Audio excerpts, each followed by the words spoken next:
Hola, buenas noches amigos, estamos en tiempo de entrevista, estamos en tiempo de las aventuras de la espada y hoy en las aventuras de la espada pues tenemos a un habitual ya, porque yo creo que es la cuarta vez que vienes, o la quinta. Estoy ya casi en plantilla. Casi en plantilla, viene una vez al año como mínimo y bueno pues nuestro invitado del día de hoy, que ya han escuchado su voz, es Juan Manuel Cepeda, que es un gran amigo, un gran camarada y una persona entendida en todos estos lares. Buenas noches. Buenas noches, José Antonio. Aquí, como siempre, ya te digo, estamos en plantilla, en la trinchera, en la trinchera. Bueno, el motivo de traerle es que, vamos a ver, estos seres de luz, seres de paz de la izquierda española, que están todo el día hablando de que son víctimas del acoso, del enfrentamiento, de que los violentos, fascistas, etcétera. Además, para ellos fascista es cualquiera que no sea comunista. Cualquiera que no sea comunista o socialista, sea de izquierda, de derechas, del centro, de arriba o de abajo, da igual. Cualquiera que no sea de la cuerda de ellos es un fascista y es un asesino de niños de pecho.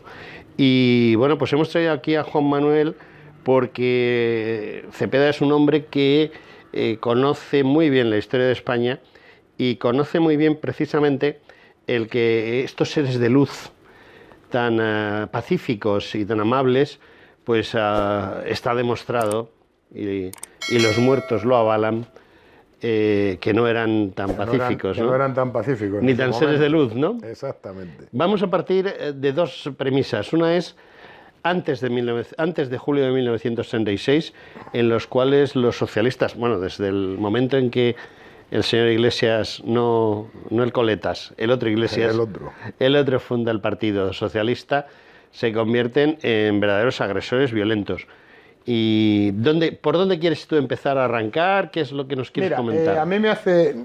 Yo creo que además es una deuda que tenemos y un deber incluso histórico, ya trasciende de lo político y por eso creo que tenemos que irnos a la historia.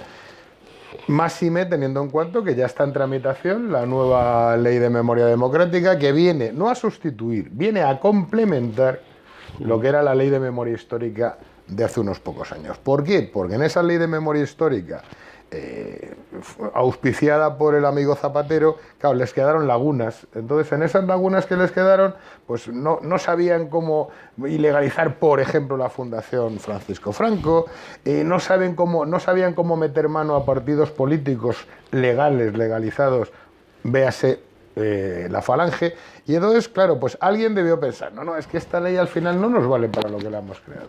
Y vamos a hacer una, después de esta experiencia de estos años, de ver cómo funciona, más teniendo en cuenta la instauración de una figura muy curiosa desde un punto de vista jurídico, como es el delito de odio, que es una cosa curiosísima.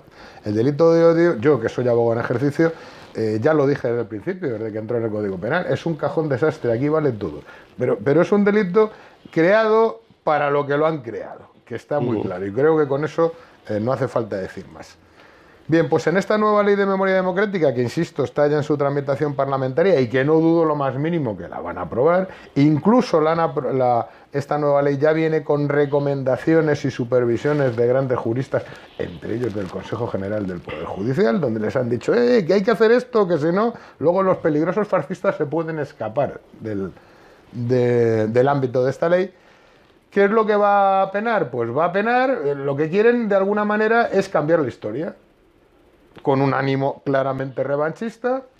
La izquierda en España perdió una guerra, aunque yo siempre he mantenido personalmente la postura que la guerra la perdimos todos los españoles, una guerra es una barbarie. Pero la realidad es que en 1939 el Frente Popular, formado por todos los partidos de izquierda de entonces, pierden esa guerra. Y aunque luego ha habido una transición, después del régimen franquista, hubo una transición en la que formalmente parece que nos perdonamos todos, no es verdad. Pues la izquierda ahora quiere reconstruir esa historia, recontar una historia nueva, y para hacer eso, claro, ¿qué es lo que quiere hacer? Evitar que la historia real que se dio en España, desgraciadamente, sobre todo durante la Guerra Civil, desaparezca, que nadie pueda hablar de ella, porque si tú hablas de la historia, tú hablas del general Franco, ya le estás alabando. O sea, de Franco me imagino que solo se podrá hablar, por poner un ejemplo, diciendo que era un asesino, masacrador, genocida, entonces sí, podrás hablar de general Franco, pero o del régimen de Franco, pero si tú puedas estar de acuerdo o no con el régimen de Franco, cualquier régimen en el mundo, cualquiera, hasta el régimen de Pol Pot, te pongo, el más comunista y asesino que ha habido, siempre haría algo bueno. Bueno, pues no se puede porque ya estás incurriendo en una de las causas de que te pueden aplicar esa ley. ¿Qué es lo que hay que recordar? En definitiva, ¿qué es lo que quiere sobre todo este conglomerado social comunista, socialista comunista? Lo que quieren es correr un túpido velo sobre su historia. Y su historia fue ni más ni menos como la de muchos o la mayoría de los partidos políticos o movimientos que hubo en los años 30 en España, en Europa y en el mundo. Y en concreto, si hablamos de los socialistas, que son los que con más ímpetu están promocionando esta ley y están promocionando esta forma de ver la historia, lo que quieren es ocultar su historia, ocultar la realidad de su historia. El Partido Socialista no hace falta que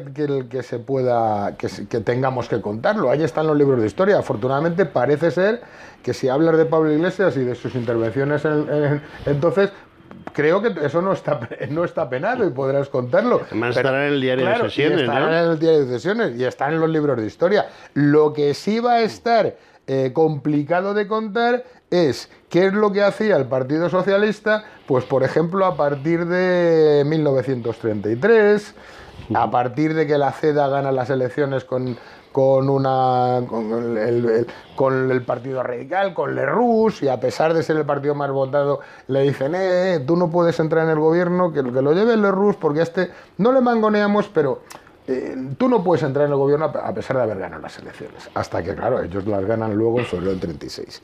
Y si nos vamos a ese periodo, que yo creo que es el que más quieren ocultar, porque es el periodo, vamos a llamar, preguerra civil, y luego la guerra civil y el periodo franquista, ahí nos encontramos que ¿qué es lo que pasaba con los socialistas entonces? Bueno, pues que mataban como demonios.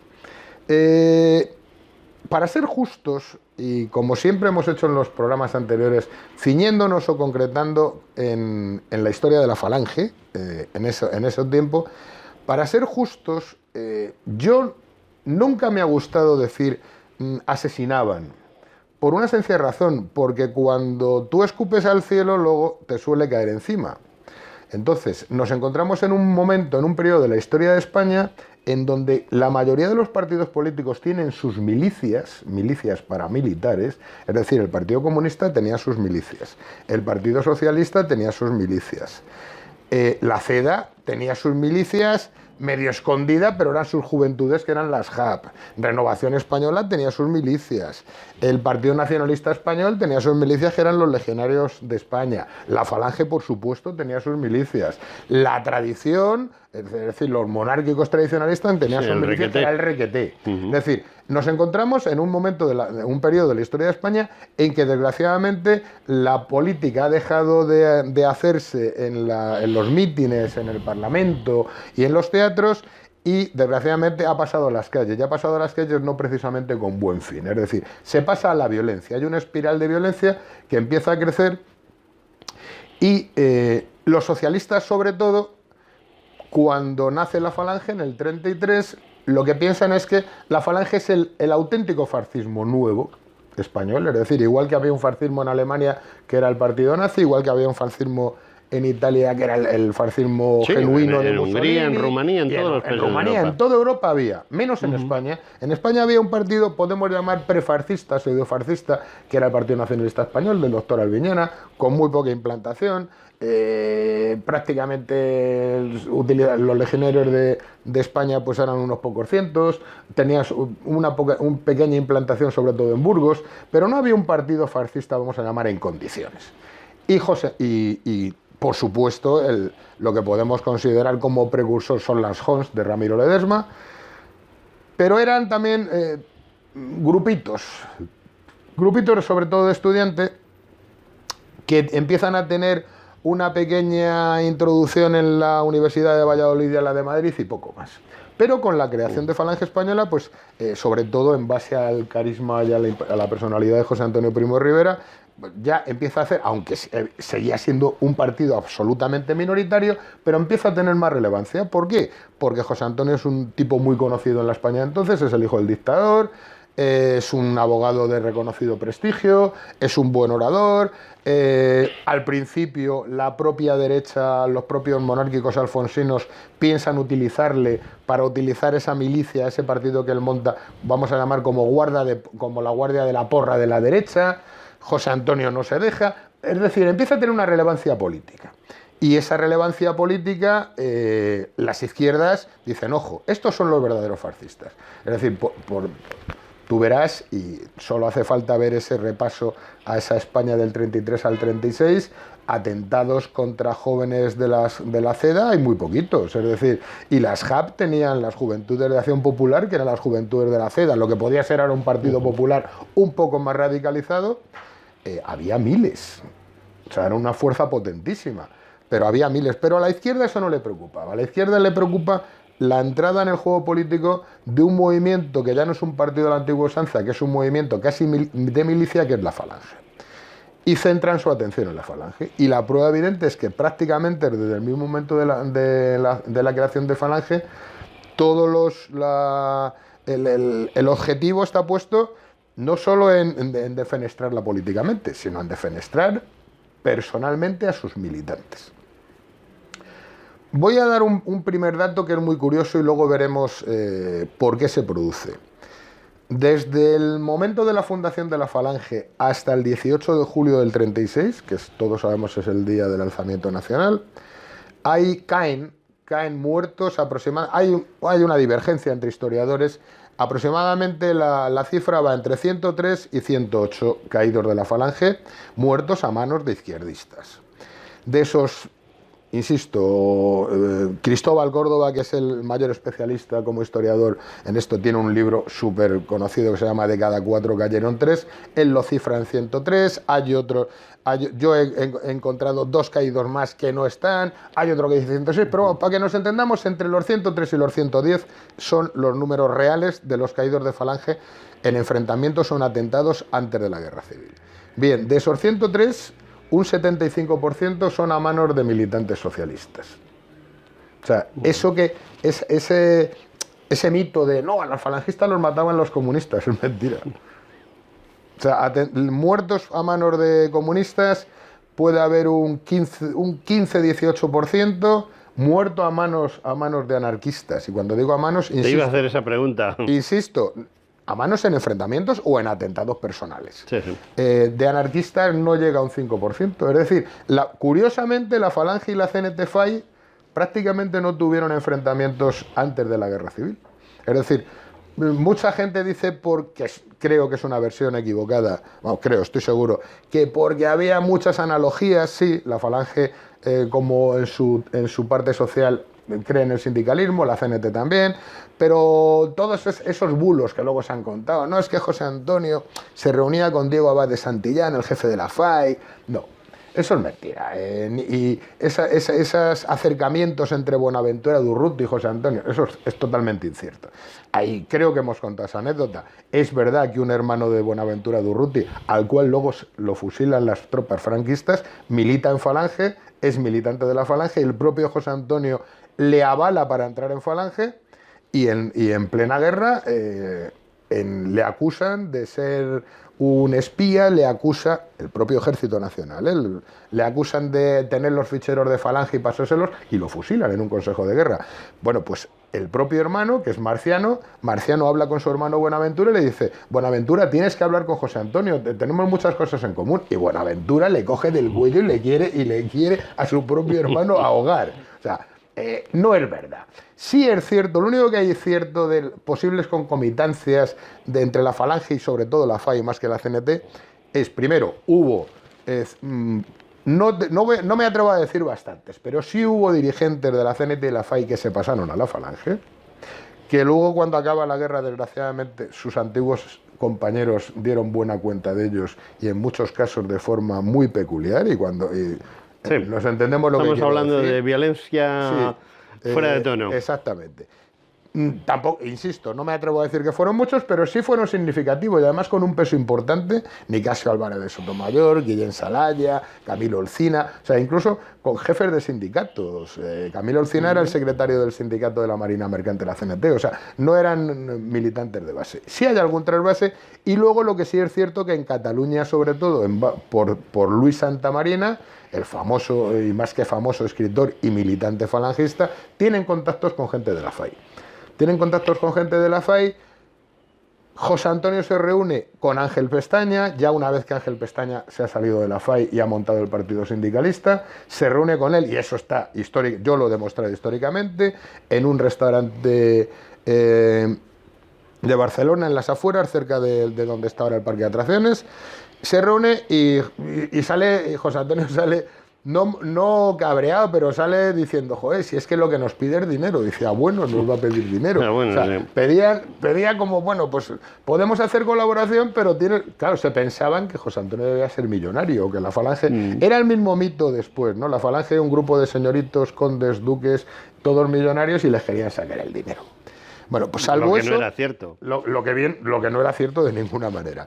Entonces, sí es verdad que con los anarquistas hay muy pocos enfrentamientos, muy pocos, y prácticamente caídos, muertos a manos con anarquistas en atentado. Ya te digo, yo no creo que lleguemos a un 10% de los caídos.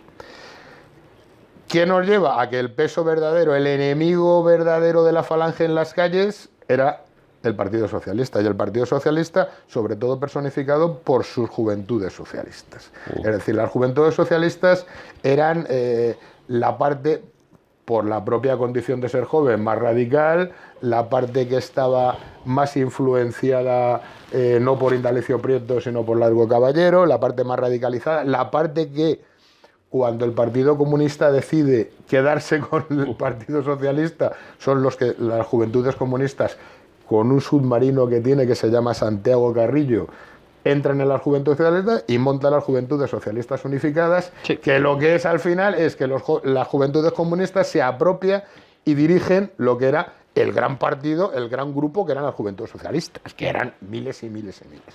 Porque no olvidemos que antes de la guerra el Partido Comunista le pasa algo parecido a la Falange, es un partido minoritario. Sí, son 4 gatos. Son 4 gatos como la Falange. Tenían un diputado que era José Antonio, y el Partido Comunista ni siquiera el secretario general del Partido Comunista era diputado. Si mal no recuerdo, la primera es Dolores Ibarruri, o no sé si tienen uno antes, pero también eran muy pocos, con la diferencia de que el Partido Comunista tenía una organización férrea, no, de acero, siguiendo instrucciones de la Internacional Comunista, es decir, de papá Stalin, con financiación de la Unión Soviética, con una instrucción y clarísima de lo que había que hacer para hacerse con el control de toda la izquierda española, como al final lo hacen. Hasta tal punto que, enganchando con lo que has dicho antes, para los comunistas, los propios anarquistas eran fascistas. O sea, todo el que no era comunista... Todo el que no es comunista es fascista. Es fascista, ¿no? Los propios anarquistas y sindicalistas, que en muchos casos eran mucho más violentos, más radicales, más antiderechistas que los propios comunistas, pero para ellos, como no tragaron con el aro de seguir las instrucciones de la Internacional Comunista, que les decían, no, tenemos que, la política de frentes populares, tiene que haber frentes de amplios de todos los partidos y grupos y sindicatos de la izquierda, porque ahí es donde nosotros después controlamos. La CNT-FAI dijo de ninguna manera, y todos sabemos lo que pasó en mayo del 37 en Barcelona, cuando el Partido Comunista arrasa a los anarquistas, y ya de paso a esa pequeña escisión que eran los trotskistas, que a Stalin no le caía muy bien el amigo Trotsky. Efectivamente, era lo que te quería decir, que curiosamente quizá la más violenta por llamativa acción que hacen los comunistas sobre otro partido es sobre sus hermanos trotskistas. Claro, sus hermanos trotskistas, hasta el punto que sí, ya sabes... lo de Nin es una cosa... Sí. A Nin le despellejan vivo. O sea, a Nin vienen agentes especiales de la KGB, todavía no era NKVD, sí, rusa, y vinieron especiales, y en un chalet de Alcalá de Henares creo que le hicieron lo que no le hicieron a nadie. Y eso, fíjate, es curioso, porque en el chalet de al lado estaba Raimundo Fernández Cuesta preso, le tenían preso, y luego contó, sí, yo creo que tenían allí a un pobre anarquista, porque se oían los gritos, creo que... Bueno, Lo que hicieron con los trotskistas, hasta el punto que Stalin luego le quita a Trotsky de todas las fotos oficiales. O sea, Trotsky lo borró. Lo directamente con Photoshop. Hizo un Photoshop, le hicieron Photoshop de las fotos y luego ya sabemos el camarada Mercader y luego el camarada Mercader que fue a hacerle una visita a México, ¿no? Pero bueno, la realidad es que ¿por qué no hay tantos enfrentamientos con los comunistas? Porque los comunistas iban a lo suyo. ¿Qué era lo suyo? Empezar a crear un partido con unas bases muy fuertes, con unos cuadros dirigentes muy fuertes, porque su misión no era matar falangistas. Su misión clara era controlar a la izquierda española para crear la dictadura del proletariado, es decir, ir a un régimen comunista en España. Cosa que afortunadamente no consiguieron. Y el tonto útil en este caso, por llamarlo de alguna manera, eran las juventudes socialistas y la UGT sobre todo. ¿Qué es lo que ocurre, insisto, concretando? Por supuesto, hay atentados contra tradicionalistas, hay atentados contra gente de la ciudad, pero pocos. O sea, la izquierda personificada en los socialistas, el foco lo ponen en la falange y empiezan a matar falangistas. Al principio, José Antonio no olvidemos que es una persona de educación liberal. José Antonio nunca se declara fascista. José Antonio dice que sí, que el fascismo italiano tiene cosas buenas, incluso llega a abominar, por ejemplo, del nacionalsocialismo, entre otras cosas porque cuando viene y le hace un viaje a Alemania, tiene una entrevista con Hitler. José Antonio sabía hablar perfectamente en francés y en inglés y Hitler solo sabía hablar en alemán. No sé, incluso no tuvieron traductores, debieron saludarse y hola, ¿cómo estás? Sí tuvo contactos con él, y cuando él viene a España dice que nunca podrá tener nada con el nacionalsocialismo porque además lo califica de herejes, es decir, dicen que no son católicos. En la interpretación de la vida política que tenía José Antonio es una interpretación católica, lo que no significa que la Falange fuera un partido católico, ni muchísimo menos. Ni que dentro de su ideología, José Antonio lo que dice es que la interpretación histórica de España es la interpretación católica, porque es la histórica, genuinamente histórica interpretación de nuestra historia. José Antonio, él personalmente, era un católico practicante y convencido, totalmente, pero luego no lo lleva a cabo, eso no lo hace políticamente. Entonces, ¿qué es lo que ocurre? José Antonio en un principio empiezan a matar falangistas en atentados. O sea, todavía no hay enfrentamientos. Hay un falangista que está vendiendo el periódico Fe, que lo está vendiendo por la calle, se le acerca un tío de la izquierda por detrás, le pega 2 tiros y lo mata. Los primeros muertos de la falange se producen así. Toda la derecha que podíamos llamar fascistizada, la derecha radical que había en España, empiezan incluso a cachondearse de la falange y a cachondearse de José Antonio. A José Antonio le empiezan a llamar públicamente en los periódicos Juan Simón el enterrador. A Falange le dicen que la fe y la fe de Falange es funeraria española. O sea, les empiezan a decir, vosotros no sois un partido fascista, los fascistas no se dejan matar, tenéis que reaccionar.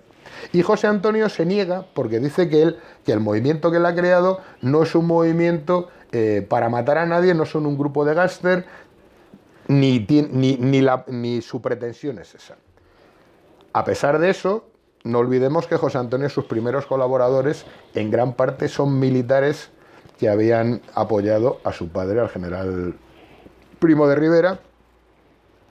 Los militares de entonces no eran como los militares de ahora. Militares casi todos pasados a la reserva por la ley Azaña.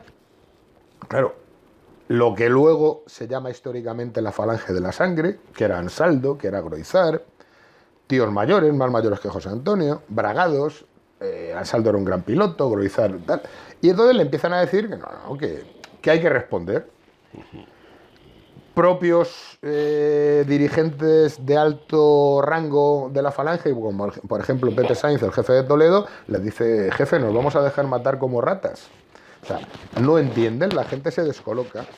Y José Antonio dice que se tienen que cargar de razón. Y para cargarse de razón se tienen que cargar de sangre.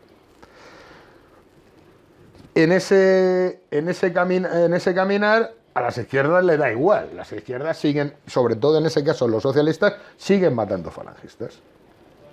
Hasta que llega lo que podemos llamar un punto y seguido, que es la muerte de Cuéllar. Cuéllar es un un militante de la Falange, hijo de un inspector de policía, es un universitario del SEU, y un domingo pues se van, lo que pasaba entonces, pues los domingos los grupos de socialistas se iban en plan peñas al río Manzanares, a la parte del Pardo, toda esa parte que se llamaban los chiviris, iban pues a fiesta, a practicar el amor libre, lo que era entonces, iban todos vestidos de blanco, con chaleco, con pañuelos rojos al cuello, y se encuentran con una escuadra de Falange que evidentemente no pasaba por allí por casualidad. Y en ese enfrentamiento a Juan Cuéllar le matan y se produce una situación muy especial por la dureza, que es que una de las socialistas que interviene, Juanita Rico, le orina en el cadáver. En su cadáver le orina. Y eso lo ve un camarada de su escuadra que está por allí escondido, medio herido. Este hombre va a la sede de Falange, cuenta lo que hay. José Antonio se persona como abogado en los juzgados del Pardo, que es donde tienen allí el cadáver. Y fíjate cómo estaría el cadáver, porque el cadáver luego, iba a decirlo profana, no se puede profanar, hacen verdaderas salvajadas, le cortan una oreja, tenía cortes por la cara, le faltaba parte del cuero cabelludo. Fíjate cómo debía estar el cadáver del pobre Juan Cuéllar, que cuando va el padre, que es inspector de policía, José Antonio no le deja que vea a su hijo. Le dijo, ya le he reconocido yo. Y le prohíbe al padre que vea a su hijo. A partir de ese momento, vamos a llamar el ala dura de la Falange, le dice a José Antonio, hasta aquí hemos llegado. Y esa misma noche se produce la primera represalia con muertes. Van a buscar a la tal Juanita Rico y desde un coche, es decir, tampoco es un atentado indiscriminado, van a por los que saben que han sido, desde un coche la matan a ella y dejan herido a un hermano suyo que se quedó cojo para toda la vida. Se produce una situación muy curiosa. A José Antonio no le gusta eso, es la verdad. A José Antonio no le gusta porque sabe que entrar en esa dinámica de violencia perjudica a un partido recién nacido que lo que quiere hacer ahora es expandirse y dar a conocer al pueblo español el mensaje de revolución que lleva. Pero, claro, se da cuenta que una cosa es la acción política y otra cosa es lo que está pasando en las calles. Y en las calles se están matando prácticamente todos los días a falangistas. Esto se recrudece sobre todo, ya empieza a haber enfrentamientos. O sea, ya la Falange ya no son 6 chavales o 4 chavales que van 2 con porras y uno vendiendo el periódico por las calles, el feo el arriba, voceando los periódicos porque los kioscos no podían vender el periódico de la Falange porque tenían amenaza de la UGT que los quemaban, volaban. O sea, es decir, kiosco de prensa que se atreviera a vender un periódico falangista al día siguiente estaba quemado. Obviamente los kiosqueros no se atrevieron. Normal. Y entonces tenían que venderlo por las calles los chavales. De lo que era al principio, que era un chaval voceando el periódico, ha salido arriba el periódico de la Falange, con 2 chavales detrás con porras, ya empiezan a ir con pistolas, lógicamente. Y ya se crea una espiral de violencia. Es acción-reacción. Ayer han matado a un chaval de medicina. Como entonces la Universidad Española no era como ahora, que hay miles de chavales, miles de estudiantes. No, entonces era muy compartimentada, era además, muy compartimentada y con pocos estudiantes. Claro, la Falange sabía quién era el comunista, si es que había, o el socialista, que estudiaba medicina al lado del camarada. Y empiezan las represalias, acción-reacción, acción-reacción. Eso se produce hasta las elecciones de febrero del 36. Más o menos hasta febrero del 36, los caídos muertos de la Falange, que insisto, no porque yo sea muy bueno, ni porque sea muy listo, ni porque sea muy tonto. Yo no me atrevo a decir que eran asesinatos, porque si catalogamos como asesinatos cuando un socialista mataba a un falangista, también tenemos que catalogar como asesinato cuando un falangista mataba a un socialista. Porque la historia que se crea durante el franquismo, de que la Falange prácticamente, ya lo hemos dicho muchas veces, eran una banda de medio monaguillos, semi-monjes, que no daban la cara, que se dejaban matar por las calles y que todos han ido al cielo porque eran ángeles redimidos, eso es mentira. Es decir, sí es cierto que hasta que matan a 8 falangistas la Falange no hace una represalia, pero a partir de entonces mata como mataba a los socialistas y como mataba a los comunistas. Con la especificación, como hemos dicho, que hasta febrero del 36 lo que hace es represalia, vindicta. Ayer han matado uno nuestro, vamos a intentar a saber si localizamos quién la ha matado, vamos a por él, pero si no, vamos a por otro. ¿Qué es lo que pasa en febrero del 36? Que ya obviamente ya nos encontramos en un clima de preguerra civil. Es decir, a partir de febrero del 36, todo el mundo en España está porque lo que queremos es matarnos entre nosotros. Las izquierdas están preparando, se ha dicho, no está demostrado, pero lo que sí está demostrado es la Revolución de Octubre en Asturias. Está demostrado que en Asturias, que iba a ser una revolución en toda España. Lo que pasa es que solo se produce en la parte de Cataluña cuando declaran a Cataluña independiente, esa declaración de independencia que acaban a tiros del ejército contra la Generalitat, y en Asturias porque tenía mucha fuerza los milicianos socialistas y comunistas, pero no era un alzamiento solo en la revolución de octubre en Asturias, era para toda España, lo que pasa es que no triunfa. Como íbamos diciendo, cuando se produce esa ya espiral de violencia absolutamente imparable, es a partir de las elecciones de febrero del 36. La derecha se organiza con una parte del ejército y lo que quiere es dar un golpe de Estado, un alzamiento contra el gobierno del Frente Popular, que no contra la República. La izquierda, que ha visto que se había adelantado en el octubre anterior y no lo ha conseguido, dice vamos a hacerlo mejor porque lo que vamos es a instaurar una dictadura del proletariado.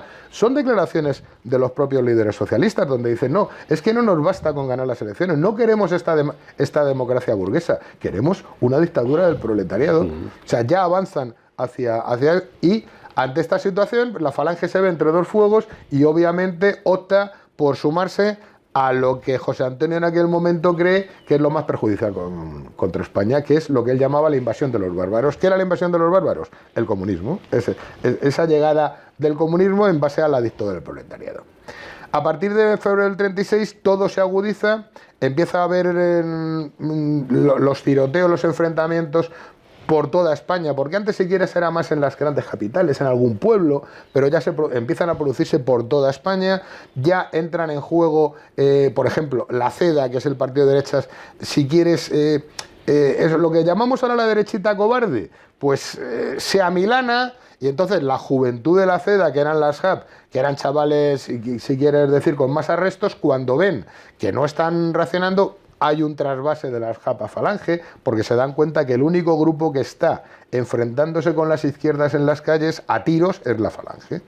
Y ahí sí que podemos decir que esa acción-reacción, muerto falangista, ahí ya empiezan los muertos ya son indiscriminados. Es decir, date cuenta que al poco tiempo de ganar las elecciones al Frente Popular, a los pocos días, el gobierno del Frente Popular ilegaliza la Falange. Detiene a José Antonio, detiene a toda la Junta Nacional y a toda la cúpula dirigente del partido.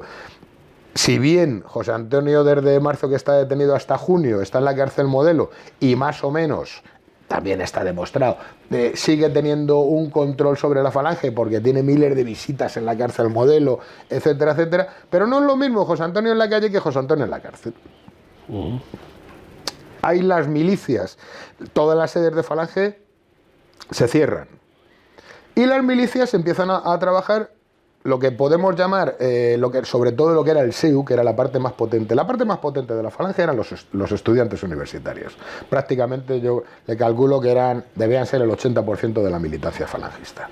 Y José Antonio, cuando ve la que viene después de las elecciones, José Antonio da la orden de que todo el SEU pase a la primera línea que era la milicia de Falange. José Antonio está convencido de que no pensaba que iba a haber una guerra, pero sí sabía el estado de violencia que existía en España.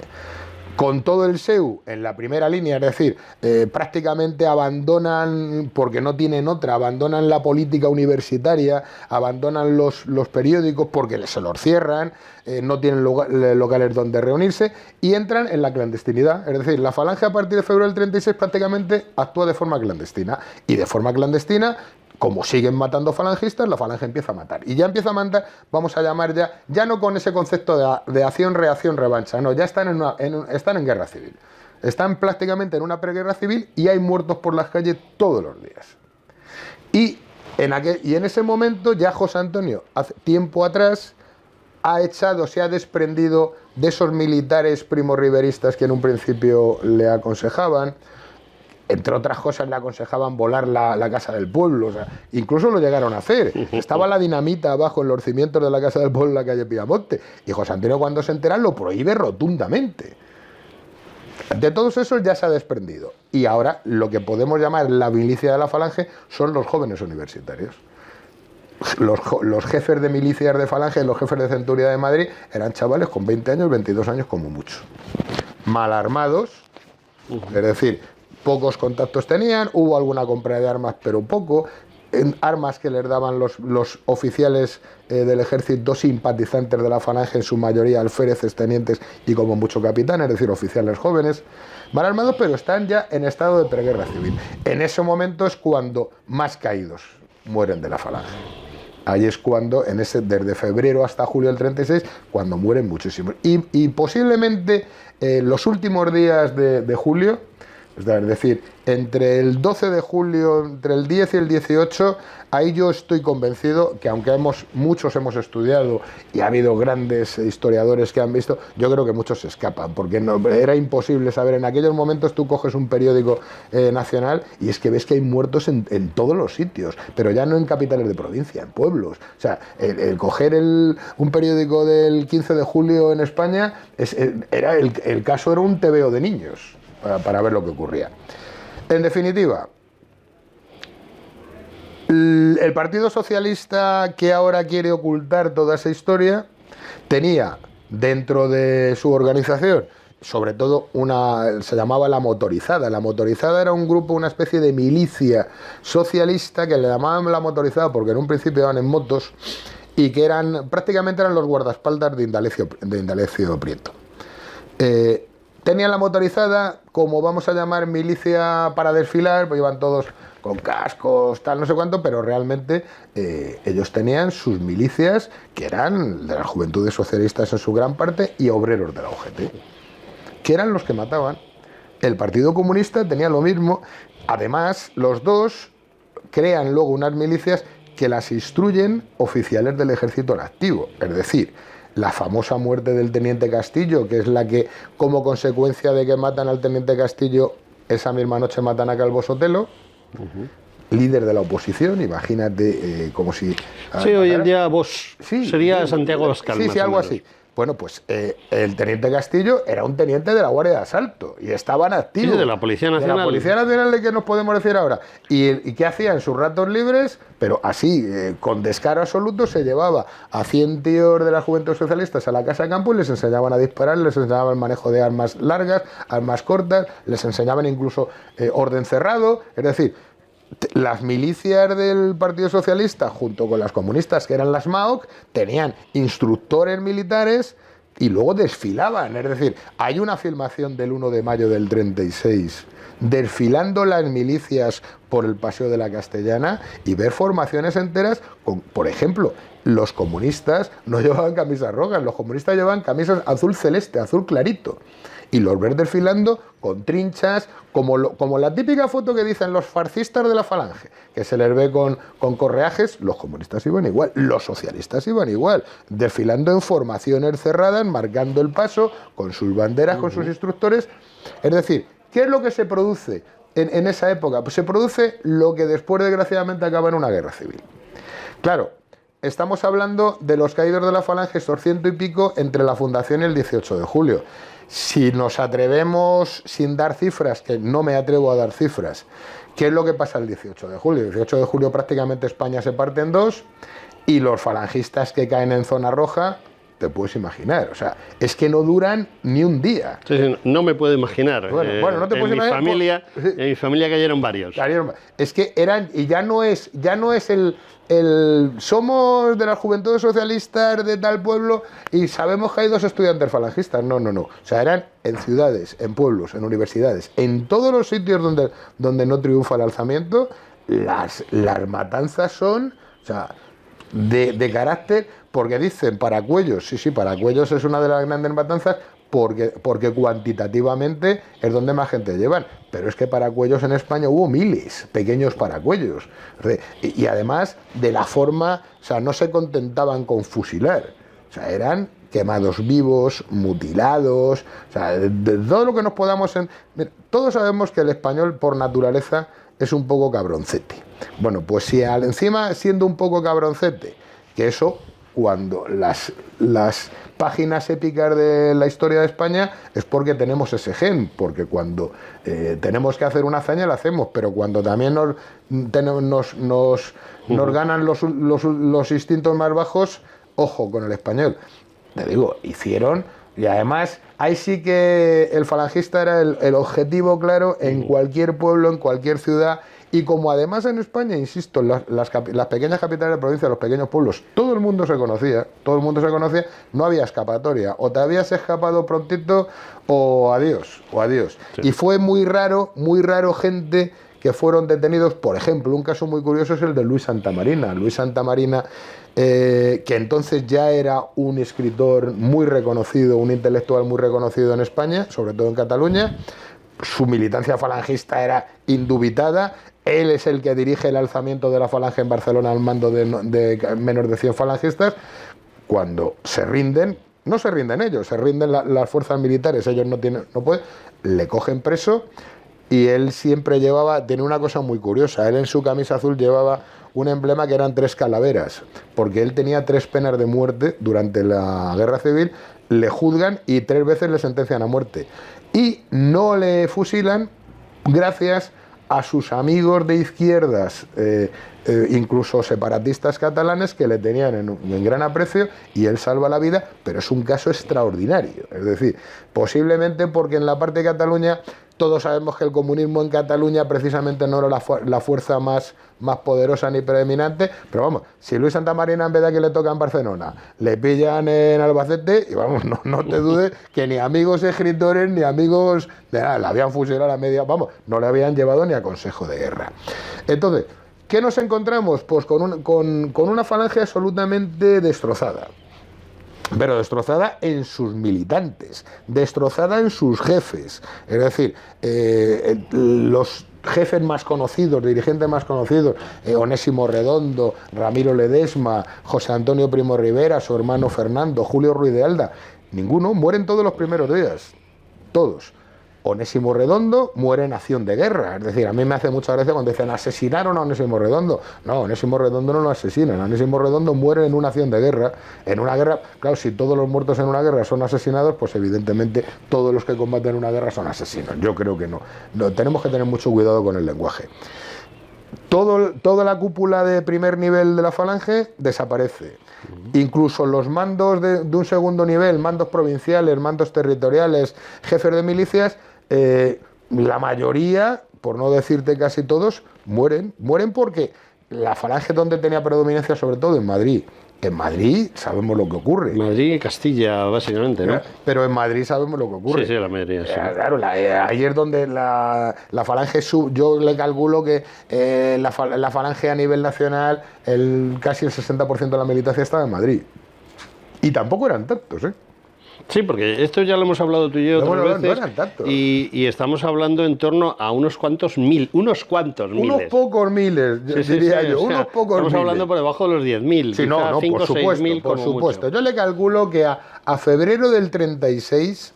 yo le calculo que la falange en febrero del 36, militantes, no simpatizantes ni votantes. Bueno, votantes sabemos los votos. En febrero del 36 tiene 42.000 votos la falange. Sí, pero eso no son... Es el voto de la novia, el voto de tu madre, el voto de tu padre, el voto de tu tío. La militancia falangista de la falange en febrero del 36 no llegaba a 6, 7, 8.000. 10.000 y muy largo te lo fío. Y luego sí es verdad que desde que empieza la guerra, desde el 18 de julio hasta diciembre del 36, que de alguna forma es cuando Edilla... Sí, le pones un cero. Control, sí, le pones un cero casi. Es decir, la falange llegó a tener encuadrada, no la falange, en banderas de falange llegaron a estar encuadrados, luchando. En diciembre del 36 había casi 70, 80.000 tíos. Sí. ¿Que evidentemente no eran todos falangistas? Por supuesto. ¿Que evidentemente la mayoría no sabía lo que era la falange? También. Pero que se pusieron una camisa azul y que dentro de lo que eran la posibilidad de de combatir en la zona nacional como voluntario, atraía más el mensaje de la Falange que no el mensaje del requeté, que era un mensaje muy reaccionario, muy religioso. Sí, pero también creció el requeté, ¿no? Pero no te creas que tanto. El requeté pone en orden de combate el 18 de julio miles de tíos y prácticamente son esos miles de tíos los de siempre. O sea, relevos, pero no era como la Falange, que la Falange el 18 de julio se multiplica por 10. Pone en orden de combate en toda España 2.000, fíjate, y te estoy diciendo muchos, 2.000 en orden de combate el 18 de julio.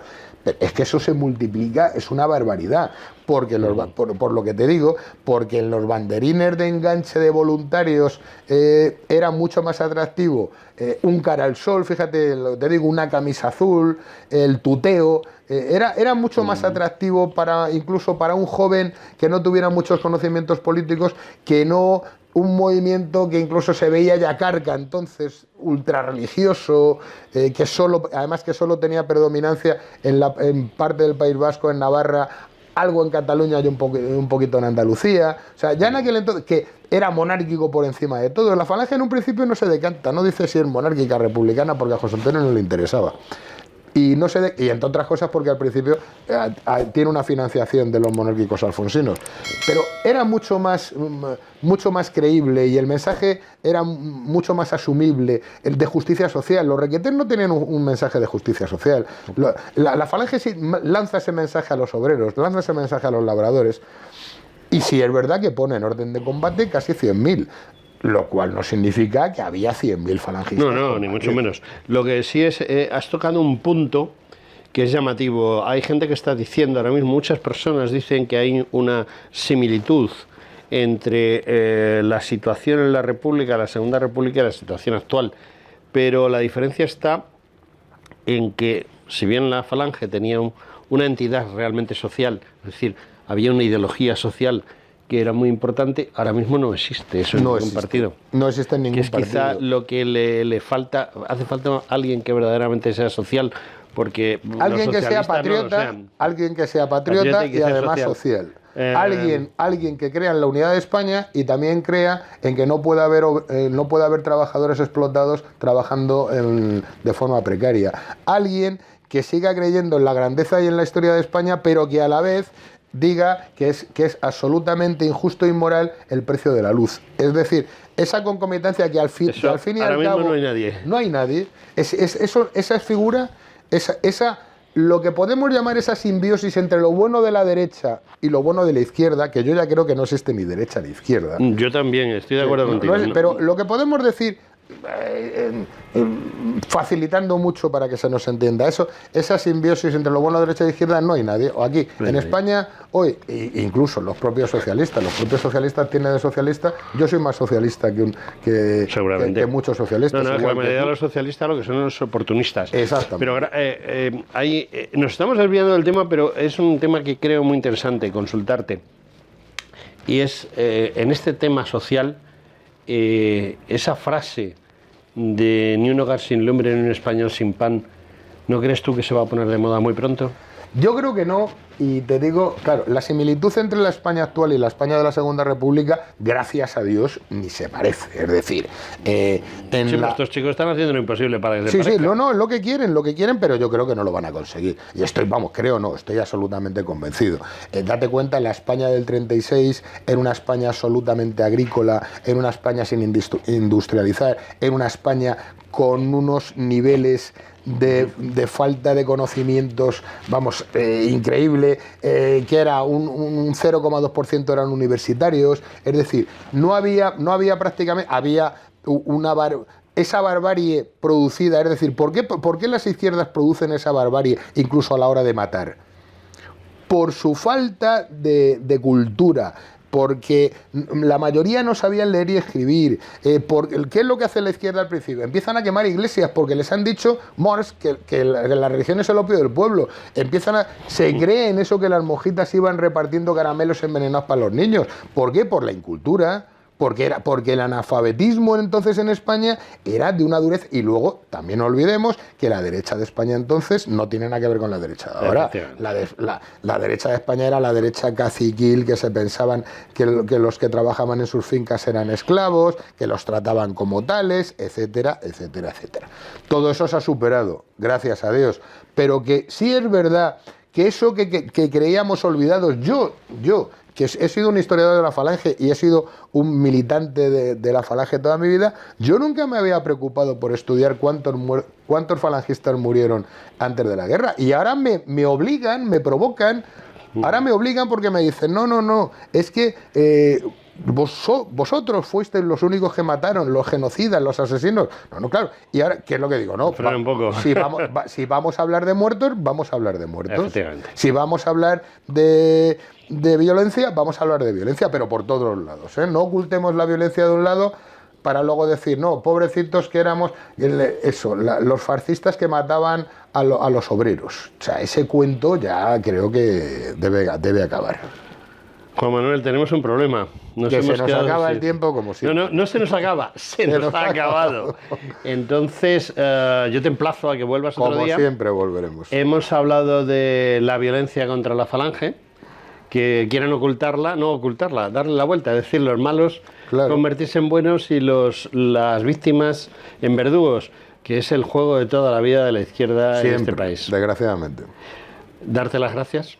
Yo encantado de venir siempre a esta trinchera. Aquí seguimos, iba a decir en pie de guerra, pero no me atrevo. ¿No te atreves? Porque claro, delito no de odio, esas cosas. Porque además tampoco estamos en pie de guerra, pero lo que sí estamos en una guerra para defender la verdad. Efectivamente. Para defender la verdad y además para contar una historia que es así. Si la historia es así, ya. Tú puedes interpretar por qué Recaredo o por qué Don Pelayo, pero eso pasó hace mucho.